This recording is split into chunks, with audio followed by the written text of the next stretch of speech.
Here we come. Now the world don't move. And you knew where you were then. Exciting and new. Good time. Anytime you need a payment. You take a good, you take a bad, you take them all, and there you have the facts of life. It's TV Talkaholics in your ear holes every month. This is episode 46. Thank you for downloading and pressing play. Hi, Matthew. Hi, David. I'm really excited again for this week's show. That makes one of us. We had a good run. I swear to God, the show shouldn't have been called The Bionic Woman or The $6 Million Man. It should have just been called nih-nih-nih-nih-nih-nih-nih-nih. When I hear that sound, that is like the happiness of my childhood. Again, I'm well aware we're dealing with something that made me deeply happy as a child, and I can't completely untether myself from that as I watch this with my adult eyes. I could do that with the facts of life for some reason, but I can't seem to do it with these. Maybe because we're not watching the whole damn series. But The Bionic Woman, Season 3, Episode 12, All for One, from January 7th of 1978. So, want to give me some general thoughts? Was it terribly painful for you? Yes. Oh. Yes. It's just what the hell was happening in the 70s? Well, I mean, we know what's happening. A lot of weed, a lot of coke, a lot of... Yes. Everybody take a Quaalude and let's make a TV show. It is interesting how the energy level and the intensity is so much less. Like, wow. Non-existent. Yeah. Dude is coming around the corner with a gun. Oh, I'm gonna look around and yeah, I guess I'll go around this corner and hide here because he's running after me. I get it. I do get it. I am not completely rose-colored glasses looking at this. I'm aware. It's pretty fucked up to watch it now, but The Bionic Woman, the entire series, is available for free streaming on the Roku channel at the moment as of this recording. And interestingly, its parent series, The $6 Million Man, is available on Peacock at the moment. This was an offshoot from The $6 Million Man. $6 Million Man ran for 5 seasons between 1974 and 1978. It was started with a TV movie pilot, just like we were discussing with Wonder Woman last month. 5 fucking seasons, 5 years. It was a big deal, Matthew. It was popular. They came up with the same damn plot every week for 5 years, and people ate it. We had 3 networks at the time. Our choices were much more limited. But yeah, it was cool. And again, I guess you have to say, the 60s and the 70s is when they really tuned into aiming television for, what do they say, middle schoolers, like 8th graders. And then the parents just kind of have to go with it. That's what this is all about, really. This is a show that's more attuned to my life and certainly my generation, because I was 6 years old when it started, and this was the coolest thing, man. A bionic dude, part biological, part electronics, a cyborg, fucking cool. Anyway, there was a season 2 storyline that ran in March of 1975. They thought, let's give Steve Austin a little bit of a love life. Let's have him go back to his hometown. Let's have him fall back in love with his high school sweetheart, a tennis pro named Jaime Sommers, played by Lindsay Wagner. Well, she ends up having an accident. He convinces the government to give her bionics too in order to save her life. without her consent. So problematic. And her body rejects the bionics, and she ends up with a blood clot in her brain. And at the end of this 2-part episode, she dies. Dead. Mhm. But back in the day when people wrote letters. People had that kind of time to be like, "Oh, I love that episode. What a shame that that beautiful young girl had to die." Well, They had time during the show to write a letter. well, anyway, it's like a watch along. I'm looking at it's minute 17 now. I don't know. I have this old lady voice, Mm. but it was so popular they actually brought her back. Where some unbeknownst to Steve, this cryogenic process was done to keep her in suspended animation until they could fix the blood clot and yada yada. She didn't die, and she came out of it with her bionics, with her job with the government, leaving her tennis career behind. But she loses part of her memory, including the part where she was in love with Steve. So they have to start their friendship over just as friends. And there is not really anything too romantical about their relationship as her series progressed. Now, she ran 2 seasons on ABC, then ABC canceled it, and then NBC picked it up, which I guess also created this other first-time thing where Richard Anderson, who plays Oscar Goldman, and Martin E. Brooks, who plays Rudy Wells, they were double dipping. They were on both series in the same characters, but on 2 different networks. So that was a big deal when that happened. That had never happened before, and I'm not sure it's really ever happened since. And according to the look on your face, I'm not sure you would want it to happen since. Well, they had plenty of time to walk between the networks while they were filming. This wasn't nobody going nowhere quick. So that's the origin story of the Bionic Woman. And basically, both of the series are just about these people with superpowers. It was interesting because the creators of the show were specific with the limitations of their powers. They were like, okay, they can jump up 3 stories, they cannot jump 4 stories. Duh, well, that would be ridiculous. Exactly. And one of the plot things in the Fembots episode is that Jamie jumped off of a 4th story or 5th story window. I think they can jump down 4 and up 3 or something. They set a number. But yeah, she's up there and she's even going, it's too high, it's too high. But she has no escape. She jumps down and her legs fucking explode underneath her. And, you got to credit, that's a thing that's kind of a big deal for me where I'm like, even the most ridiculous of things, I want there to be some sort of parameters.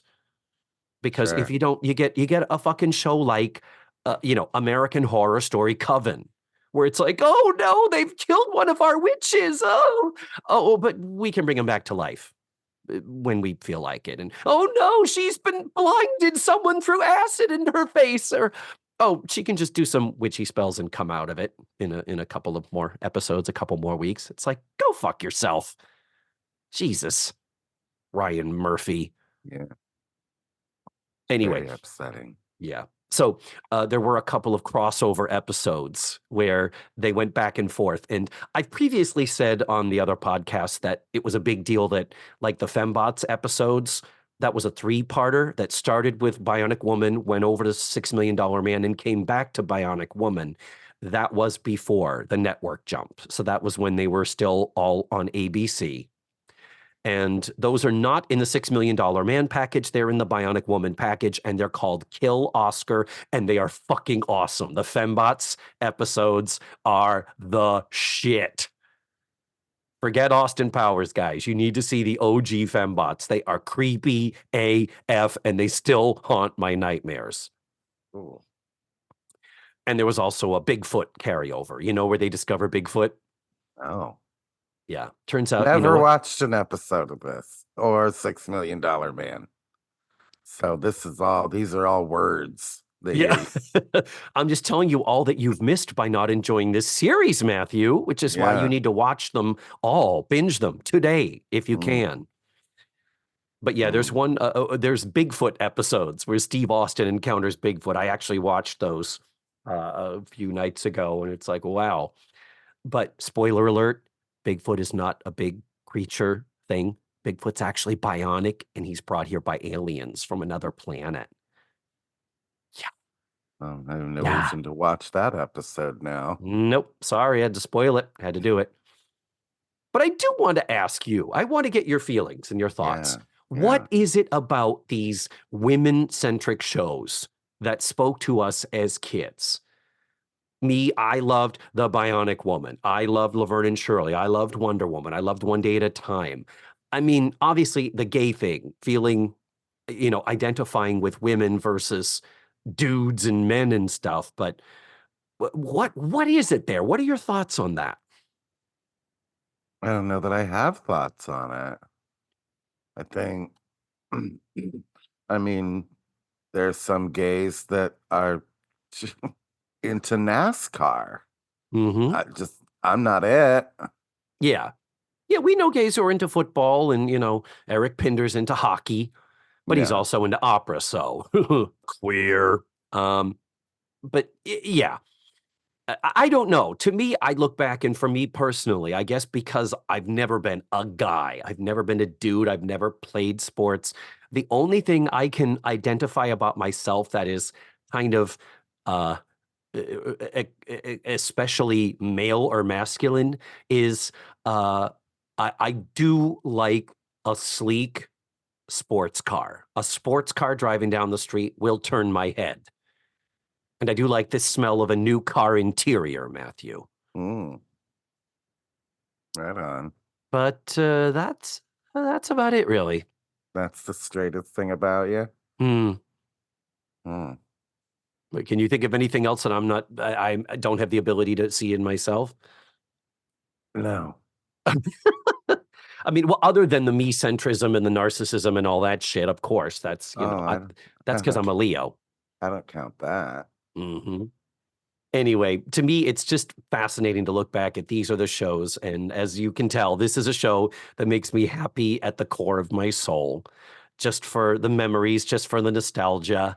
And clearly that's kind of all that's there because the actual quality of the show, whew. So before we get too deep into the woods here, let's quickly talk nuts and bolts. Was directed by Larry Stewart, actor, writer, producer. His credits go back to 1951. In the 1970s, he directed 3 episodes of The Bionic Woman, also The Incredible Hulk, The Amazing Spider-Man, Charlie's Angels. There's another one, Charlie's Angels. Fantasy Island, The Waltons, Buck Rogers. Lot of one-off directing things that were pretty high-profile shows. The episode was written by James D. Parriott. He wrote 15 episodes of the show for the duration of the series. He was there the entire time. But his IMDb is primarily producing and executive producing most of the shows that he's written for, including recent shows like Grey's Anatomy, Sons of Anarchy, Ugly Betty, plus multiple episodes of The Bionic Woman and The Incredible Hulk. Do you want to get into this? Do you want to get into this episode? All for one? Sure. Well, in this episode, we're at some sort of a college and we see a very 1970s computer terminal being accessed after hours in the dark. We hear the voice of 2 dudes who are doing some hacking. The voices are clearly those of some young and, how shall I say, ethnic gentlemen, because there's a lot of, man, what are you doing? What are you talking about? Can't stop now. It's got that feel to it, and that's important. Hey, Because, Jive Turkey. yeah. What are you doing taking so long? But anyway, we hear somebody coming and it's one of the professors. And this is played by Roger Perry. The reason why we're here, Roger Perry, who played Mr. Parker in seasons 2 through 5 of The Facts of Life, is the connection, the connective tissue to this. But anyhow, he almost catches these guys, but he just misses them, which is too bad. And really doesn't seem that concerned about it. Yeah, Like, yeah. again, we've got a 45-second shot of the door closing on the other side. Yeah. And then we have to come back to his 1 minute long reactionary shot of him seeing the door closing, but being like, "Oh, missed him!" Like there's no way he could have gotten to that door and been like, "Hey, you, hey." He had plenty of time. I'm just Yeah, saying. he did. He totally did. Yep. So later at the OSI, which is the Office of Scientific Intelligence, that's the agency that Steve and Jamie work for. We have Oscar Goldman, who is Jamie's boss, Rudy Wells, who is the scientist who invented the bionics and performed the operations, installing them himself. The two of them are talking about there has been a breach in their computer systems, the OSIs. Small amounts of money have been stolen and transferred out of the accounts. And if these computer hackers are able to do this, clearly they're testing the waters because they intend to eventually steal top secret information from the OSI, and they must be stopped. That's exactly where they're going. That's exactly like that. When they were like, "Oh yeah, that makes sense." Yeah, okay. yeah. He's stealing $5,000. He wants all of our national secrets. No, I don't know that would have taken that leap that quickly, but sure. But oh well. I mean, we can't afford $5,000 a day, David. We're a government funded thing.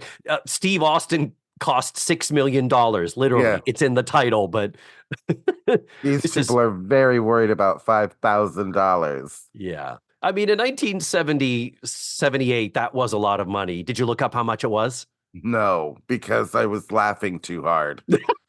Ah. So, how do we solve this problem? What is the obvious solution? We need the Bionic Woman. Thank God we've got her. Yep, we need to send Jaime Sommers undercover to pretend to be a student at this college and see if she can find and stop the hackers. These shows like this, $6 Million Man, A-Team, Murder She Wrote. It just like how many different ways? Yeah. For 3 years, they had to come up with just ridiculous plot lines Mm-hmm. and figure out a way to get her into it. I Yep. just am fascinated by it. Yep. Every Like single it's show. the same show. The Incredible Hulk, all these shows, they're the same show. How did they? I know. I'm with you. How did they do it? How did they have Bill Bixby go into another town, find something bad, and then get angry and fix it as the big green monster? How did they do that? That was like easily 5 seasons, wasn't it? The Incredible Hulk? At least like with like the soap operas, like with Dallas and stuff, the story changes. But like none of these shows, one didn't have, we're never gonna hear from Benny again. Yeah. We're never gonna see Mhm. Dr. Tharp, that jive turkey. That jive turkey. He actually calls him a turkey, not a jive turkey. So I did have that in the plus column for the white writer trying to use the voice of a young black college student. At least he calls him a turkey and not a jive turkey or a, you know, cracker or something. I don't know. What A honky. a hunk.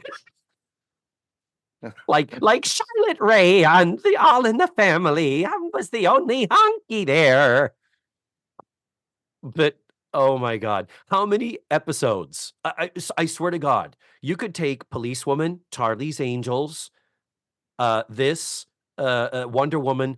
I think every single one of those 4 series had oh, there's some shit going on at this beauty pageant. Gonna need you to go undercover as a contestant in the beauty pageant. Gonna have you put on a bathing suit and maybe sing a song. So this is where Jaime Sommers comes in. She is on the campus of the college pretending to be a college student. Do you think she passes, Matthew? Well, I was thankful that it was 70s, so you were either 45 or 19. So How old do I, you think Lindsay Wagner is here? I looked it up. What is she, like 27 or 28. something? 28. Yep, she's That'll 28. I mean, did they give her a bionic brain? No, of course not. Because it's just, let's just send her into this undercover thing and let her, let her, I don't know. I don't Well, know what I'm I trying mean, to it's say. okay in that, they put her in contact with Roger Perry. Roger Perry's the one that is their contact. That is the one that she's talking to, and he's the computer professor. So her cover is that she is there to take some classes, some computer classes. And when it is let slip by Roger Perry that she's with the government, she does have the additional cover of, oh, well, I mean, I'm here because the government agency that I work for is computerizing, and I'm just a clerk, and they just want me to be familiarized with some stuff, which for the time period, was a good enough cover. What kind of system are you going to use? A big one. Yeah, he says, "What kind of computer system?" And she says, "A big one." And to our delight, he does not buy it. To his credit, he doesn't buy that. Uh, a big one. Uh-huh. Oh, the- Ooh. tell me you don't know anything about computers without telling me you don't know anything about computers. But that's it. But her cover is, I'm just a clerk. I'm just learning, data entry, basically. I don't know.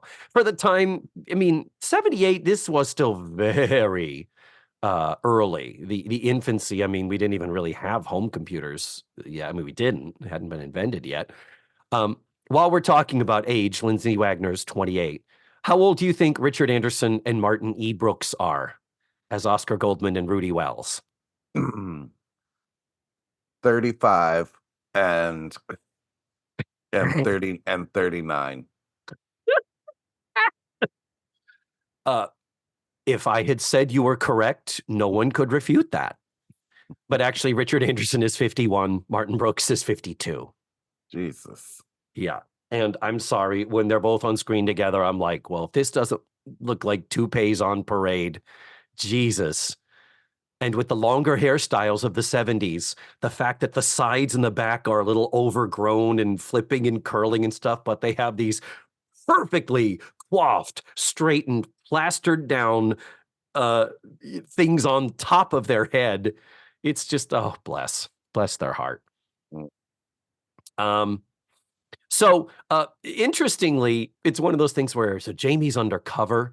The first people she comes in contact with are these dudes who run a food truck. They work for the campus food services. So they're not students, they're employees. And she ends up befriending them. This black guy, Benny, almost runs her over. Well, does run her over on his bicycle, rushing to work. And then she finds him at the food truck, and we meet this Benetton ad of a trio all working out of this same food truck. Did you catch all of their names? Oh, what was it? Mango. Benny, Stubbs, and Mango. Yeah. I want a spin-off series for these dudes as computer hackers who run a food truck. That's right, green light it. Green light it. Benny, Stubbs, and Mango. What the fuck? But yeah, and it is literally a black guy, a white guy, and a native guy. If Yeah. you're not sure, if you can't sort it out, all three of them.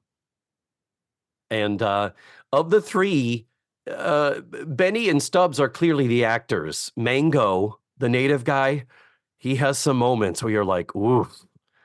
And then you look at his IMDb and you're like, oh, he's primarily a stuntman. Ah, I can see that. Did you do any research on him, Henry Kingi, who plays Mango? Not on him, but I looked up Stubbs. This was his final acting Mm. credit. He threw in the towel after this episode. Mm-hmm. And he wasn't bad. He was at least given the opportunity to play torn between doing the good thing and the bad thing and shoot her. Why aren't you shooting her? And I can't, and all that stuff. But the part of Mango, our friend Henry Kingi, I had to look him up because he's fascinating. He's insanely tall, and he is Native American, African American, European, and Japanese. And guess whom he married in 1981? Okay, how many guesses do I get? One. Oh, crap. He married Sandra Locke. Who the fuck is Sandra Locke? That was Clint Eastwood's girlfriend in the 80s. Oh, was it? Okay. No, think much closer to home here. Charlotte Rae. Okay, I will help you. Third time's the charm. Lindsay Wagner. They met making this episode. They were married for only 3 years, from 81 to 84. But he is the father of her 2 sons, her only 2 children. Their younger son was born in 86. So clearly they had an extended time of uncoupling there. But yeah, look up pictures online. I'll post one on the website of Lindsay Wagner and her 2 sons, who are also both stuntmen. Literally, they look like skinny clones of their dad, like how skinny he probably was when he was a teenager, because they are both like 6.5 feet tall, darker complected, jet black hair. It's just like, holy shit. This dude is the father of her children. And I will reiterate, not a good actor. And did not do much acting after this. So, anyhow, we meet Benny Stubbs and Mango. And at one point, we hear someone ask for a special or a special, and we suddenly see them pulling out some cash and putting it inside a folded napkin and putting that inside the container with the sandwich and the chips and giving it to the person. And you're like, oh, there's some shady shit going on here. And already you're like, well, we know money's been stolen. We heard the ethnical voices of the computer hackers. We've already found the bad guys here. This is it. Home run. But they're giving the money to random students, including this creepy ass fucking old lady. Yeah. What? Please tell me your thoughts about this old lady here, Mrs. Simpson. Oh, I guess they couldn't get Ruth Gordon. True. She already had her Oscar. She was too big for this shit. She was too busy probably making Any Which Way But Loose. Bless. But I looked her up and she's like almost 70 in this. So yeah. And I think this was her first acting credit. Yeah, she went on to do a lot of stuff later. But yeah, this is her first credit. She is 70 or 71 here, depending on when it was made. Her name is a weird one. Viola Cates, not Kate, Cates, plural. Stimpson, playing Mrs. Simpson. So there's a T in that name. Viola Cates Stimpson. Yeah. And what a weird fucking character. They're like, how'd you do on your test? And she's like, I came up with aces. I did all A's. And because the camera is outside the food truck, clearly she was directed to, face out. We don't want a shot of the back of your head. And they clearly weren't going to give her a over the shoulder, whatever. So she's like looking away from them, like, I can't say this to your face. I'm being bashful. I have a perfect updo with these weird ringlet curls on either side of my face. And you're like, what is happening here? Again, somebody had to write this and they were like, let's add another character, an old lady. Let's make her part of the jig. You know, but a little bit, but not a lot of it. She's kind of more of, an innocent accessory. I think they even say she doesn't know the full scope of what's going on. But anyway, with that, Jamie then makes contact with Roger Perry. He explains the situation, and Roger Perry is very quick to dismiss Benny as being a possible threat to this, even though Jamie, through her bionic ear, has overheard some suspicious shit. And he keeps going, nope, it couldn't be him. He's a nobody. He's a stupid person. And initially you're kind of like, oh, careful. We're getting a little into the territory of racism, dismissing the intelligence of a young black man. But we then later realize, plot twist, Roger Perry is the real bad guy. He's trying to throw her off the scent. Did you see that one coming, Matthew? I didn't see it coming, but when I tell you how surprised I was and yet creeped out by the scene where it's revealed, where he comes up behind Stubbs, Yeah. and it's like, oh, are they gonna do it? They're outside at night in the bushes, and Right? yeah. I was Yeah. like, So what's Um, really going on here is that the students, that Benny, Stubbs, and Mango, are hacking into the system literally just to steal money. They are financing other college students who are the displaced, the disenfranchised, like Mrs. Simpson, who at one point talks to Jamie and says, well, I was just going to end up rotting away in an old folks' home, and now I get to go to college and learn things, and this is such an exciting time for me. So we're doing a true Robin Hood thing. And Roger Perry knows it, but he is much more interested in how the fuck these kids managed to hack into the mainframe via the Library of Congress. So he steals their program with the actual bad guy intent of stealing government secrets from the OSI and selling them to our nebulous enemies Yeah. over there in, mhm. all that. So, yeah, so he's actually the bad guy, and he's in cahoots with Stubbs. Stubbs is the one who he's promised some money to for Stubbs to sabotage the other two, and Mrs. Simpson gets in on it, and people are chased and caught, and guns are pulled out, and they end up tied up in the food truck. A bomb is set. Jamie gets everybody out before the gas inhalation kills them, and the thing explodes, and they end up in the library. I was like, those bookshelves are coming down like Oh, yeah. dominoes. Yeah. That was a given. That's like the fruit cart during a car chase. We're in a library. We will be back, and one of those bookshelves is coming down on top of one of the bad guys, which it does. And Roger Perry is caught through especially the help of Stubbs, who, when he has the moment to shoot Jamie point blank, he can't do it. He's actually very, very conflicted about his dastardly deeds. So all ends up okay. Could we talk about the title of this episode? All for One. I didn't know why that was the title. You and me both, my friend.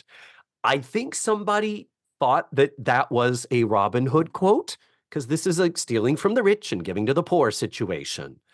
And all for one and one for all is the Three Musketeers, Yeah. which I guess we have three musketeers here, but there really was no real sense of their solidarity being a thing. In fact, that's the problem, is that Stubbs is selling them out for some extra money from Roger Perry. So that was weird, and I think that might have been a misstep, or the first draft of this was different, that made more sense, like the Three Musketeers. But anyway, what did you think of the 70s tech? You always enjoy that on the Facts of Life. Anytime 80s tech came into play, what did you think of the 70s tech here? Oh, that I did notice like how hard the keystrokes had to be. Those were the kind of computers I learned on, was back in the day when like the keystrokes really like were satisfying. You know Yeah. what I mean? Like there was anyway, but I did notice that with the computer. Um, Well, they were built to last. Now my MacBook Pro, I upgrade 2 additional operating systems and it's obsolete, and I have to throw it the fuck away. So they were built to last back in the 70s, that's for sure. well, and I think again it speaks to the why my generation is a little more afraid of computers, because it's like, oh, we remember the days when you could press one wrong button and suddenly you were hacking into the Library of Congress and, Yeah. Or and you were Matthew Broderick launching the nuclear missiles. Yeah. yeah, exactly. But I will never get past like that. Like when she has to meet that jock and then she steps on the thing and he flies her, or she flies him away. But like the the 45-second clip of Benny having to watch the thing in slow motion. In slow motion. We're already on Quaaludes. We don't need slow motion in this. You're so right. And that's come up so many, even in the day, like even when Mad Magazine spoofed this back in, in its day, it was like, so wait a minute. Every time we speed up, we slow down. Every time she runs, the whole and then on the impact and stuff. It is bizarre. It is bizarre. Like you will have entire fight sequence. Watch the Fembots episodes. You have full on fist fights between two people in slow goddamn motion. Ugh. And, it is so weird. And yet we bought it. We went, yep. There's a clip in one of the $6 Million Man. I think it's in the opening theme and in one of the episodes where somebody with a pair of binoculars spies him. So it's this person's point of view, not the omniscient camera's point of view, where they see him and they do run the film fast, where he's just like zipping by. And the fact that early in the episode, the writers were like, okay, we need to have her use her bionics at some point early. We're going to get to the 25-minute mark and have nothing happen.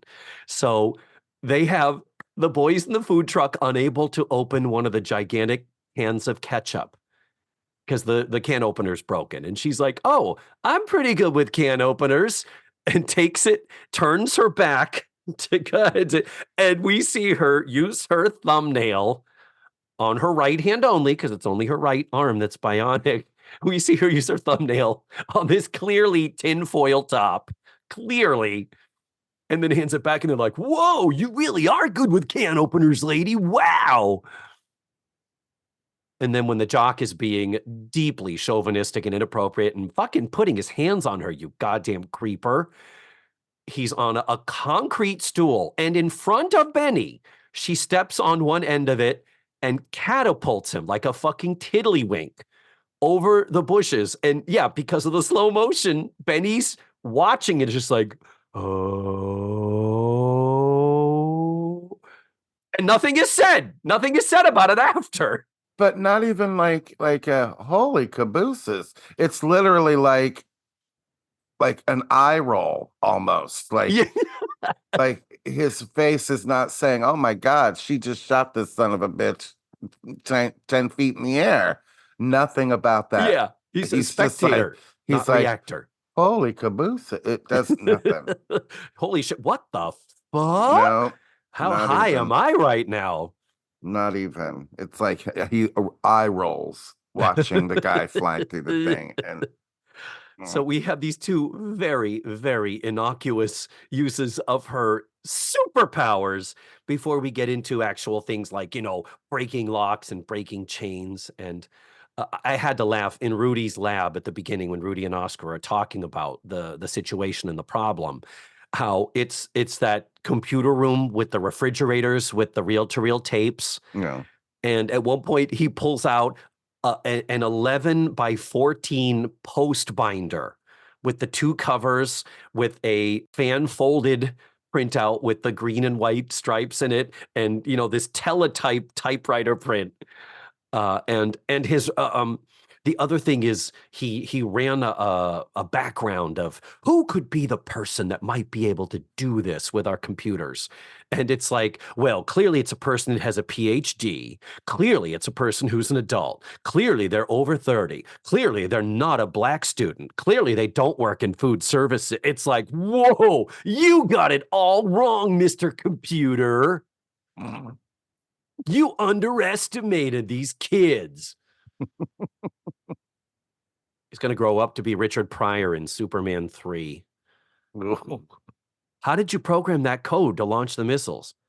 I don't know, man. I just did it. Thank you, movie, for that highly, highly detailed and complex explanation. She has a lot of hair, doesn't she? It really frequently gets in the way, doesn't it? I had no thoughts about her hair. She's lovely. But I just cannot imagine. Talk to me about what you think about Lindsay Wagner. Yes, let's do this. Like that actress was so beloved after one episode of Steve Austin that people couldn't get enough of her. She's boring as paint. Oh my God, Matthew. How very dare you? I'm sorry. I just like dead behind the eyes. I just No. didn't get it. What I liked about her, I didn't realize it at the time, is there is a little quirkiness to her. There's a little just on the edge of something kooky. Her voice, the inflections of her voice and stuff, but it's appealing, offbeat. There's a good word. She's kind of a little different. She's not what the girls were doing on Charlie's Angels. She's not Kate Jackson, who you feel like, okay, can I go get a snack while you read me your doctoral dissertation on whatever, where Kate Jackson is so super intelligent, and, Farrah Fawcett, who is gorgeous and not stupid, but also a little flighty. I don't know. I think she's had the right balance. I always thought she was like Linda Carter. I feel like she had a certain ingredient that you can't quite describe All right. that made her right for this. But you don't agree. Who would you have rather seen play the Bionic Woman, Matthew? I wouldn't have rather seen anybody. I You just, wouldn't have greenlit the fucking it- series. I would not have watched it either way. But that god awful opening sequence, is that a douche commercial or are we having a sci-fi show here, for God's sake? It's got teletype printout. Yeah, at the beginning, and you think you're getting a show like the A-Team. That has an Oh, appropriate music to it. yeah, the tone of it. This is like like it's Yeah, just dum dum da dum it's dum dum da dum. Do do do do do do. It is kind of douche commercial, isn't it? and it's like soft focus, her just Yeah. walking and smiling and And walking. jumping and running in slow, fast motion. Fast, slow motion, whatever. And I guess maybe the intent was because, the $6 million Man certainly did have a lot more edge to it, if you've ever seen that opening theme. Nope. So there's a lot more. I think probably the intent was this has to be the softer, kinder, gentler, feminine version, because we have that other show to do that shit. She doesn't need to be a badass to cast Linda Hamilton as Sarah Connor, though she would have been too young at this point. That would have been a bad choice. That definitely would have put people off. Did you catch that after the flipping of the football player, later there's a scene where she's going back to the guys at the food truck, and the football player, he's almost in the background, and he's just about to like cross paths with her, and you see him go, "What? Oh fuck." And he just like changes his path to walk it the other way. I missed that the first time, so I laughed out loud when I saw it, and I was like, "Nice little touch. Thank you, Mr. Director. Thank you for putting him in there." Because he's like, "I don't want to fuck with her." A little bit ahead of its time with the fact that these were just students. Their ethnic backgrounds weren't really much of a thing, other than Benny does say, I know I'm smart. I couldn't get a scholarship, and scholarships go to white students. Things like that. Like there was a little bit of that brought in here, but at one point there's just a walk-on single scene with a dude who is clearly Latino, who is, hey man, do you think you could help me out with another special? I'm a little short this month. And they're like, yeah, of course. Don't even worry about it. So they give him the money. So we know that they're helping not just their own people. We know that they're also helping people of other ethnicities, as well as elderly Mrs. Stimson. So, the show is not being ageist or racist. And I do want to give it its props for that they didn't make the racial thing too much of a thing. Didn't you like Stubbs' dramatical moment when they put all of them, they tie them all up in the van, and their hands are tied up on this like upper bar, and their hands are clearly free enough that they could just slide over and untie each other's hands. Yeah. Like, it's so obvious, like, wow, this is some bad 70s TV show shit. Well, then they get out, the van blows up. Well, Roger Perry is still in the computer lab with Stubbs. And so they hear the explosion, and Stubbs is in that kind of state of daze. Do you think they felt anything? Oh yeah. He's like, what are you talking about? When they died. Do you think? I don't know. Shut the fuck up. Hold that light steady. So, I mean, they were asking a lot of this young actor, and I've seen so much worse than what he did. This kid Stubbs, who ends up being more pivotal to the story than we realize. That's all I got to say about that show, David. Honestly, I don't really have much else myself either, my love. So I take it you're not going to be rushing back over to the Roku channel to start from season 1, episode 1 with this. God no. Jesus. Good Lord. And I did watch a few episodes. Roger Perry is in another episode in another role, and he's also in 2 different $6 Million Man episodes in 2 completely other roles. So they used him a bit, before that Mr. Parker gig came rolling in. But there are also other crossovers. There is an episode where Helen Hunt plays an alien from another planet. I thought that might be a good follow-up for us to do if you enjoyed this one. And I thought it might pair well with the Julie Ann Haddock alien episode of Wonder Woman. Go figure, the same plot. Yikes.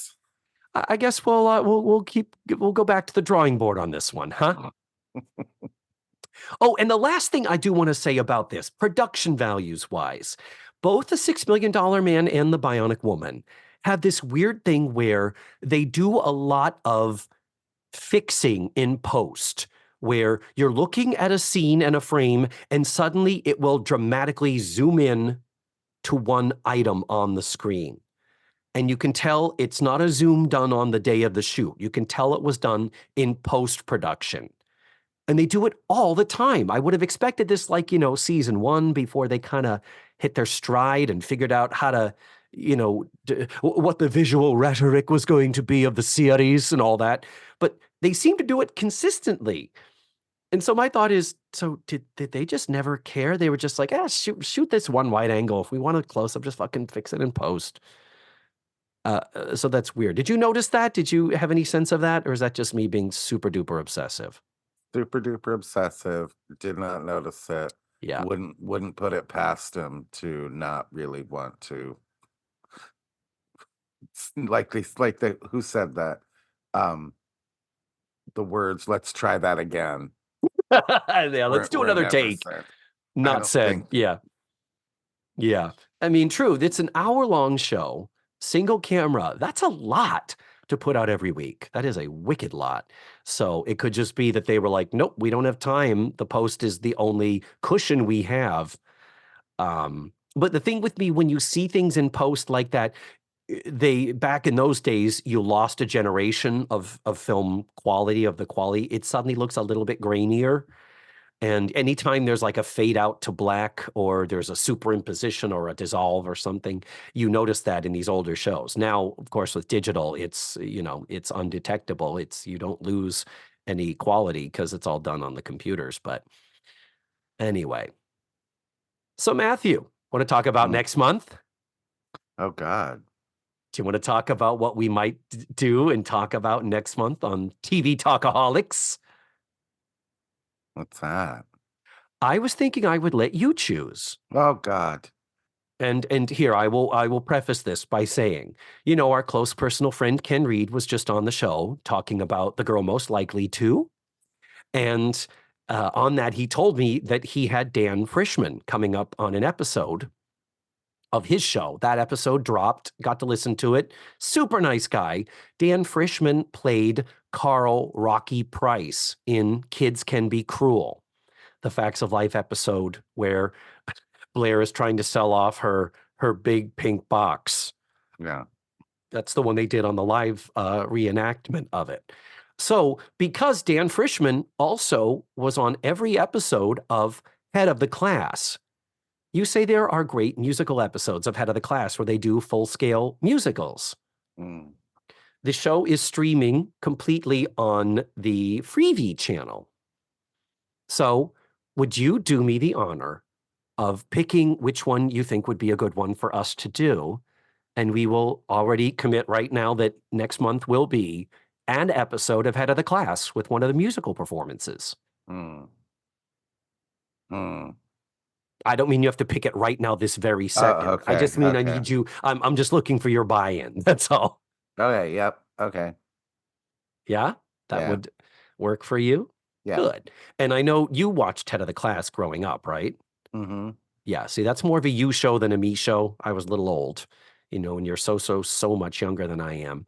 Yeah. So, if you would do that, that's what we can kind of leave as our parting words, our little teaser for what is coming up next month. But before we sign off, the Bionic Woman, for me, David, I give it 4.5 Talkaholic chips. I won't give it a full 5 because of stuff in the 70s, and I cannot refute any of the problems and issues you have with it. But still, nostalgia counts for so much, if not everything. So I say 4.5 Talkaholic chips. Matthew, how do you rate it? I give it 4 Quaaludes and maybe maybe a Talkaholic chip. I'm sorry. I'm sorry. One chip and 4 Quaaludes to make up for the other missing. Let it end. Well, any hoozle, this has been fun. And thank you for enduring this. I didn't realize you were going to enjoy it as little as you did, but What are you gonna do? yeah, that's what it is. This is my childhood, and I'm sorry. There's just something that happens when I hear that. Oh, love it. So until next time, dear listeners, thank you so much for downloading, and we will be back at you next month with a fresh new episode. Bye, Matthew. Bye, David.